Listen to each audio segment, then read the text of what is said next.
বাজারের ধুলো আর রাস্তার কোলাহলের মধ্যেও বৃদ্ধা রজনীদি ছিল একা। তার হাতে ছিল প্রতিদিনের মতো ছোট ছোট কাগজের চিঠি। লিখতেন সন্তানদের জন্য ভালোবাসা, আশা, ব্যথা, ভুল বোঝাবুঝি, কখনো কখনো ক্ষমা। কিন্তু তারা কখনো পড়ত না। সময় কাটত অজানা ব্যস্ততায়, আর চিঠিগুলো পড়ার আগে ফেলে দেওয়া হতো।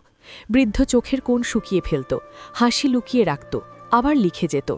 দিন গিয়েছে, রাত এসেছে, চিঠিগুলো বাড়তে থাকল, একটা বইয়ের মতো স্তূপ হয়ে। কেউ না পড়লেও বৃদ্ধার হৃদয়ে লিখতে থাকল। একটা সকালে বৃদ্ধা আর উঠতে পারল না। শান্তি নিয়ে ওর চোখ বন্ধ হয়ে গেল।